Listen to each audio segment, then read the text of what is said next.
مسجد کو پاک صاف نہ کرنا بھی خراب کرنا ہے.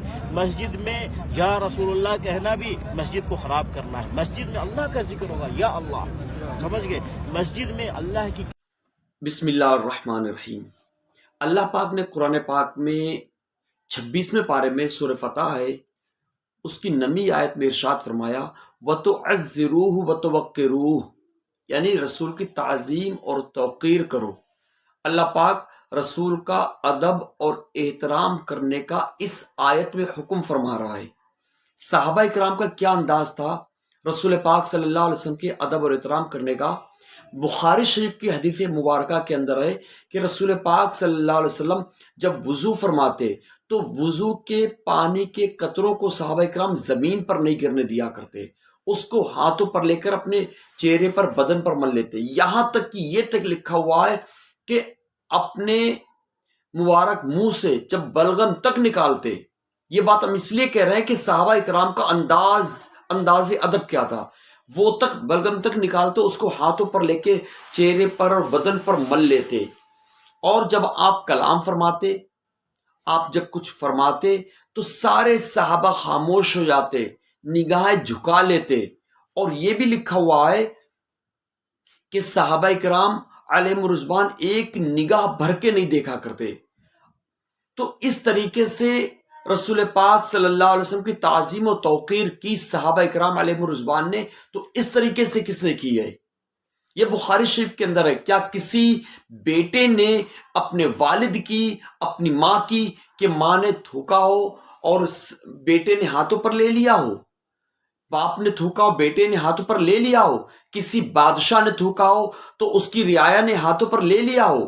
لیکن بخاری شریف کی حدیث مبارکہ کے اندر آتا ہے کہ رسول پاک صلی اللہ علیہ وسلم جب تھوکتے تو صحابہ کرام زمین پر نہیں گرنے دیا کرتے, اس کو چہرے پر لے کر اپنے بدن پر اور اس طریقے سے مل لیتے. یہ حدیث نمبر 2732 ہے جس کا ہم یہ چرچا کر رہے ہیں. تو صحابہ کرام کس طریقے سے ادب کیا کرتے. ایک مرتبہ ایک صحابی رسول پاک صلی اللہ علیہ وسلم کی بارگاہ میں آئے اور آنے کے بعد میں سجدہ کیا تو میرے آقا صلی اللہ علیہ وسلم نے ارشاد فرمایا کہ یہ کیا کیا؟ تو انہوں نے عرض کی کہ یا رسول اللہ صلی اللہ علیہ وسلم, ہم فلاں ملک میں گئے تھے, وہاں ہم نے پادریوں کو دیکھا, ان کی قوم ان کے ادب اور احترام میں ایسا ہی کرتی ہے, سجدہ کرتی ہے. تو ہمارے آقا صلی اللہ علیہ وسلم نے ارشاد فرمایا اگر سجدہ کرنا اس امت میں جائز ہوتا تو میں عورتوں کو حکم دیتا کہ اپنے شوہروں کو سجدہ کریں. یعنی کہ اس سے ایک بات یہاں سے پتہ چل رہی ہے, عورتوں کو سمجھ لینا چاہیے کہ مردوں کا مقام یعنی شوہروں کا مقام بہت بڑا ہے. بس یہ ہے کہ ان کو سجدہ کرنے کا حکم, سجدہ نہیں کر سکتے ہیں. تو اس سے پتہ چلا کہ اللہ کے نبی صلی اللہ علیہ وسلم نے جس کام سے منع کیا اس کام سے صحابہ کرام رک گئے. اور جو وضو کے پانی کے دھون کو چہرے پر مل لیتے, کیا اللہ کے رسول نے اس کا حکم دیا؟ نہیں. اللہ پاک نے اس کا حکم دیا؟ نہیں. پھر صحابہ کرام ایسا کیوں کر رہے؟ اس لیے کر رہے کہ وہ رسول پاک صلی اللہ علیہ وسلم کی تعظیم و توقیر کر رہے. تو تعظیم و توقیر میں کچھ بھی کریں, یہ ایک مطلق حکم ہے, کچھ اس میں قید نہیں ہے کہ اس طریقے سے تعظیم کرنی ہے, اس طریقے سے ادب کرنا ہے.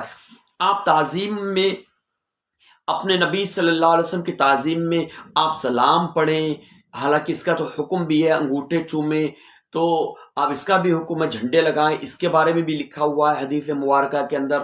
آپ رسول پاک صلی اللہ علیہ وسلم کی تعظیم کریں اور ان کی نعت پاک پڑھیں, میلاد خوانی کریں, جس طریقے سے چاہے تعظیم کریں. ہاں, جس کا منع کا لکھا ہوا کہ ایسے تعظیم نہیں کرنی, یعنی سجدہ نہیں کرنا ہے, تو اس کے لیے اللہ کے رسول نے صحابہ کو منع کیا.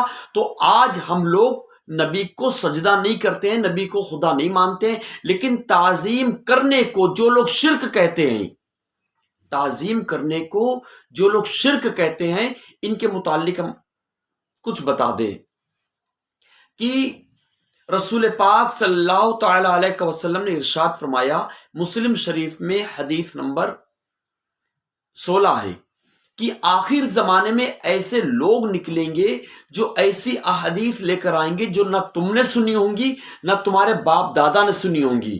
ان سے دور رہنا, اپنے سے دور رکھنا, کہیں تمہیں فتنے میں نہ ڈال دیں.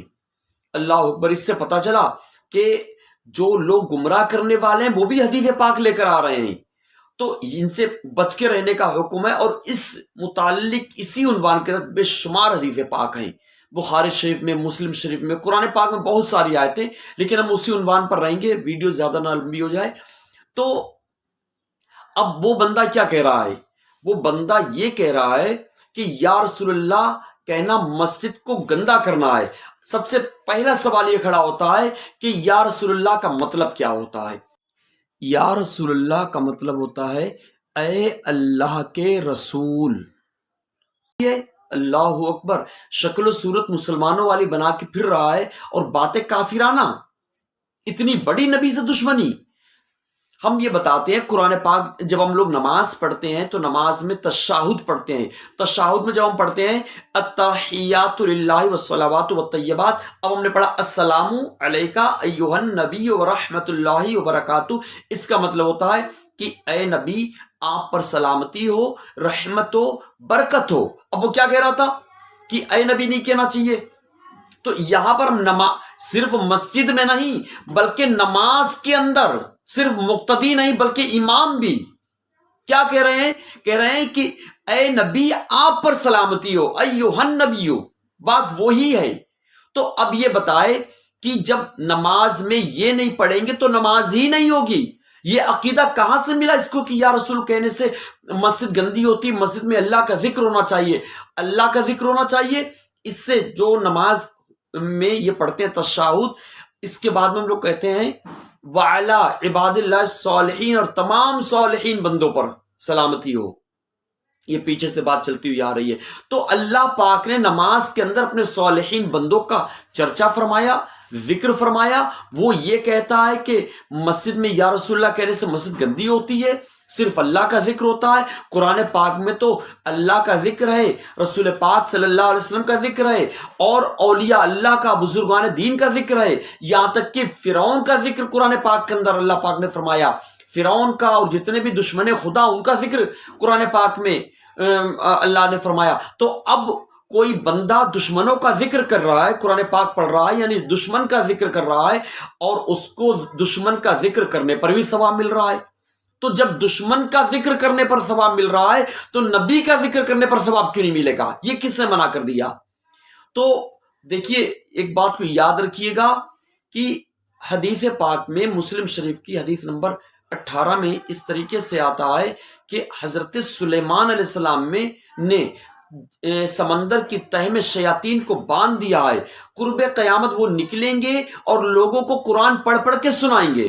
یعنی کہ یہ گمراہ فرقے اور یہ شیاطین سب قرآن اور حدیث کا سہارا لے لے کر مسلمانوں کو گمراہ کریں گے۔ لہٰذا ہمیں اپنے ایمانوں کو بچانا ہے۔ آج ہم جب یہ کہتے ہیں کہ ان سے بچ کے رہو، ان کی بات نہ سنو، تو یہ گمراہ کن فرقے کیا کہتے ہیں کہ یہی بات تو کفار مکہ نے لوگوں سے کہی کہ محمد ابن عبداللہ کی بات مت سننا ورنہ ان کی طرح ہو جاؤ گے۔ ایسے ہی آج ہمیں روکا جا رہا ہے۔ کس کو روکا جا رہا ہے؟ یعنی کہ تمہیں روکا جا رہا، عوام کو روکا جا رہا ہے۔ ارے بھائی یہ اللہ کے نبی نے فرمایا۔ یہ کس نے فرمایا؟ اللہ کے نبی نے فرمایا۔ ہم ایسے ہی تھوڑی منع کر رہے ہیں۔ اللہ کے نبی نے فرمایا کہ ان کی بات مت سننا۔ اللہ کفاروں نے بھی منع کیا تھا کہ نبی کی بات مت سننا، تو وہ بات یہاں سے میچ نہیں اور یہاں ٹکرا رہی ہے۔ اللہ کے نبی نے اس لیے فرمایا کہ ان گمراہ کن فرقوں کی بات سنو گے تو فتنے میں پڑ جاؤ گے۔ تو لہٰذا گمراہ کن فرقوں کی بات نہیں سننا۔ یہ جو سوچ ہے نا کہ ہم بھی آٹا کھاتے ہیں، ہم بھی بات سن لیں ان کی، کیا کہتے ہیں، اسے گمراہ تھوڑی ہو جائیں گے۔ تو جو رسول پاک صلی اللہ علیہ وسلم نے فرمایا کہ جن کی عقل دنیا کی ساری عقلوں کو جمع کر لیا جائے تو بھی سب سے اعلیٰ، وہ کہہ رہے ہیں ان کی بات مت سننا، آپ کہہ رہے ہیں کہ ہم بھی آٹا کھاتے، یہ کہاں کی عقل مندی ہے؟ تو لہٰذا ہم یہ کہیں گے اپنے ایمان کی حفاظت کریے۔ جو نبی نے منع فرمایا کہ ان کی بات مت سننا تو مت سننا ان کی بات، اسی میں عافیت ہے، اسی میں آپ فتنے سے بچے رہیں گے۔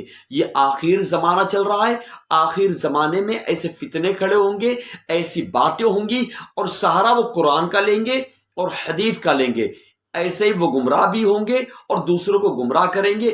جب یہ قرآن اور حدیث کا سہارا لیں گے تو گمراہ کیوں ہوں گے؟ تو اس کا جواب یہ ہے کہ وہ قرآن پاک اور حدیث مبارکہ کے مطلب میں تحریف کر دیں گے۔